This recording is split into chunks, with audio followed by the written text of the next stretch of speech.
অবশ্যই পাল্টা। ঠিক আছে, ভালো থাকবেন সব। হ্যাঁ,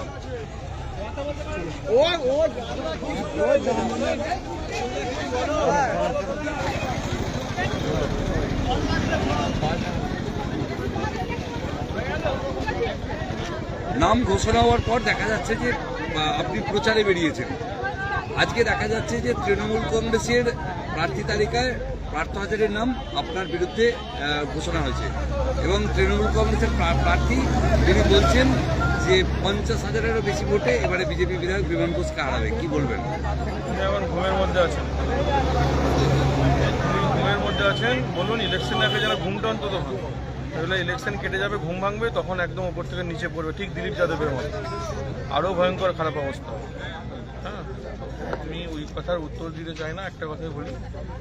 প্রচারে বেরোনোর পর আপনারা মিডিয়ার মাধ্যমেও দেখাতে পারে কীভাবে দুপাশে সাধারণ মানুষ হাত তুলে আশীর্বাদ করছে। বাকিটা ইতিহাস। আগামী 4 মে দেখা হবে।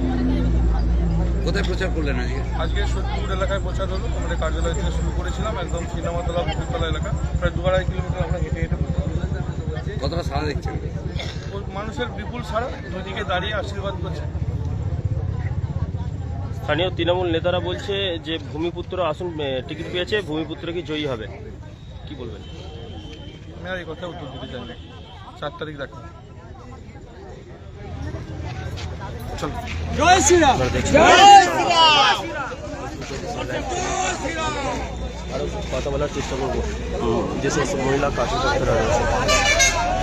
দিদি কি বলবেন? একসঙ্গে মিছিলে পা মিলালেন, কেমন অনুভূতিটা, কেমন বা কেমন সাড়া দেখছেন মানুষের? আপনাদের মিডিয়ার মাধ্যমে দেখে নিয়েছেন সাধারণ মানুষের আবেগ, সাধারণ মানুষের উচ্ছ্বাস। সুতরাং সাধারণ মানুষের আবেগ উচ্ছ্বাস নিয়ে কিছু বলারই নেই। আমাদের কর্মীরা দেখতে পাচ্ছেন এখানে, মানে এটা কিন্তু ওই অনেকে বলছেন তো এই গাড়ি ভাড়া দিয়ে, এই টাকা দিয়ে, এই খাইয়ে বিজেপি এইভাবে আনে না, এটা আবেগে আসে। সুতরাং আমাদের সেই আবেগে আমরা এসেছি। আমাদের বিধায়ক যিনি এত 5 বছর ধরে প্রত্যেকটা কর্মী, কার্যকর্তা, সাধারণ মানুষ যার যেরকম সুবিধা অসুবিধা সবাই পাশে থেকেছে।